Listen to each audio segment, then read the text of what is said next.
నమస్తే, welcome to of the record. ఉమ్మడి వరంగల్ జిల్లాలో తెలంగాణ ఉద్యమాన్ని ముందుండి నడిపించిన నేత ఆయన. సమైక్య పాలనలో తెలంగాణ ఆకాంక్షను అసెంబ్లీ సాక్షిగా వినిపించిన నేత. కానీ ఇప్పుడు సీన్ మారింది. ఒకప్పుడు ఉమ్మడి జిల్లాలో చక్రం తిప్పిన ఆయన ఇప్పుడు కేవలం తన నియోజకవర్గానికే పరిమితమయ్యారట.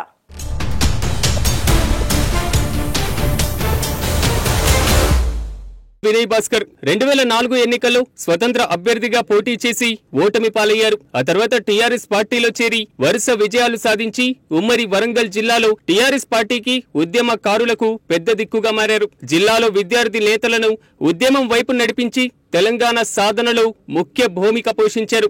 ఎమ్మెల్యేగా విజయం సాధించాక తెలంగాణ గడ్డపై పుట్టిన మహానీయుల సాక్షిగా అసెంబ్లీలో ప్రమాణ స్వీకారం చేసి అందర్నీ ఆశ్చర్యపరిచారు. ఒకానొక సమయంలో వినయ్ భాస్కర్ ను ఓడించాలంటే ఇతర పార్టీల అభ్యర్థులతో లేక ఇతర నియోజకవర్గాల నుంచి నేతలను పోటీలో దింపేవారంటే ఆయన ఎంతలా ప్రజలతో మమైకమయ్యారో అర్థమవుతుంది.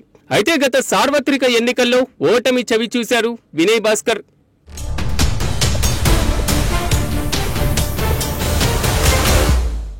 2023 ఎన్నికల్లో ఓటమి తర్వాత కొద్ది రోజుల పాటు సైలెంట్ గా ఉన్న వినయ్ భాస్కర్ ఆ మధ్య జరిగిన నయీం నగర్ నాలా నిర్మాణంలో క్రెడిట్ తనకే దక్కుతుందంటూ హంగామా చేశారు. ఆ తర్వాత కూడా అడపాదడపా ప్రెస్ మీట్లు నిర్వహిస్తూ ఉనికిని చాటుకునే ప్రయత్నం చేశారు. బీఆర్ఎస్ పార్టీ ఎంతో ప్రతిష్టాత్మకంగా తీసుకున్న రజతోత్సవ సభ విజయవంతం కోసం తన వంతు కృషి చేసినా కూడా హన్మకొండ జిల్లా వరకు మాత్రమే పరిమితమయ్యారు. అయితే గత సార్వత్రిక ఎన్నికలకు ముందు టికెట్ రాకపోవడంతో నిరాశ చెందినటువంటి ఏనుగుల రాకేష్ రెడ్డి బీఆర్ఎస్ లో చేరి కాంగ్రెస్ ప్రభుత్వ వైఫల్యాలపైన తనదైన శైలిలో ప్రశ్నిస్తున్నారు. పార్టీలో చేరిన కొద్ది రోజుల్లోనే అగ్ర నాయకులతో పరిచయాలు పెంచుకుని పలు సమస్యలపై తెలంగాణ భవన్ వేదికగా ప్రెస్ మీట్లు నిర్వహిస్తూ అందరి దృష్టిని ఆకర్షిస్తున్నారు.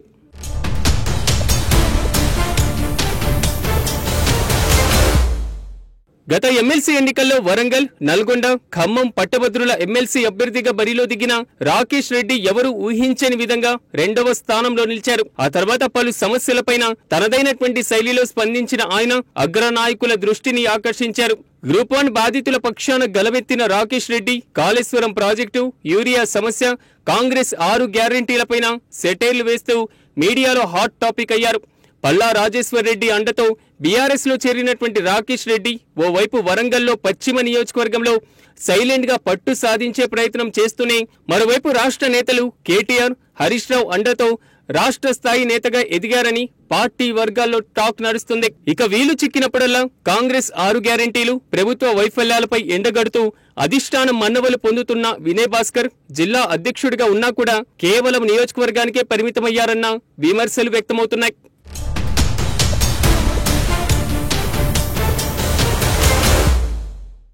ఎప్పుడు వచ్చామా అని కాదు, బుల్లెట్ దిగిందా లేదా అని ఓ సినిమాలో డైలాగ్ ఉన్నట్లుగా పార్టీలో చేరిన 2 ఏళ్లు కూడా పూర్తి కాకముందే అగ్రనేతలు కేటీఆర్, హరీష్ రావుకు అత్యంత సన్నిహితులుగా మెదులుతున్నారట. ఇక వరంగల్, నల్గొండ, ఖమ్మం జిల్లాల్లో తరచుగా పర్యటిస్తూ కార్యకర్తల్లో మంచి గుర్తింపును తెచ్చుకుంటున్నారట.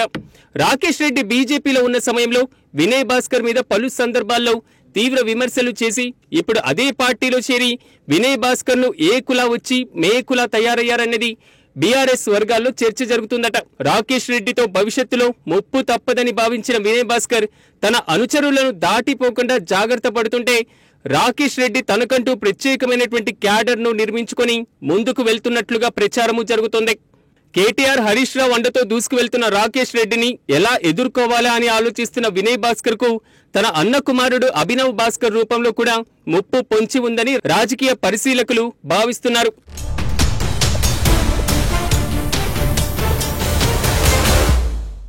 గ్రేటర్ ఎన్నికల్లో తన అనుచరులకు బీజేపీ టికెట్ ఇప్పించుకొని గెలిపించుకున్న రాకేష్ రెడ్డి ఈసారి కూడా అదే సీన్ రిపీట్ చేయాలని ఆలోచిస్తున్నారట. మరోవైపు అభినవ్ భాస్కర్ కూడా నిత్యం ప్రజల్లో ఉంటూ వచ్చేటువంటి ఎన్నికల కోసం లైన్ క్లియర్ చేసుకునే పనిలో ఉండగా వినయ్ భాస్కర్ మాత్రం కేవలం నియోజకవర్గంలో జరిగే పరిణామాలను నిశితంగా గమనిస్తున్నారట. ఓవైపు రాకేష్ రెడ్డి, మరోవైపు అన్న కొడుకు అభినవ్ భాస్కర్ ను ఎలా నిర్వహించాలని వినయ్ భాస్కర్ లోపల మదన పడుతున్నారట. గతంలో 5 సార్లు ఎమ్మెల్యేగా గెలిచిన తన సొంత డివిజన్ ను అభివృద్ధి చేసుకోలేకపోయారనే విమర్శలు కూడా వినయ్ భాస్కర్ ఎదుర్కొంటున్నారు. ఏదేమైనా తెలంగాణ రాజకీయాల్లో ఒక వెలుగు వెలిగిన వినయ్ భాస్కర్ భవిష్యత్తు ఎలా అనే ఆలోచనలో పడ్డారని ఇన్సైడ్ టాక్.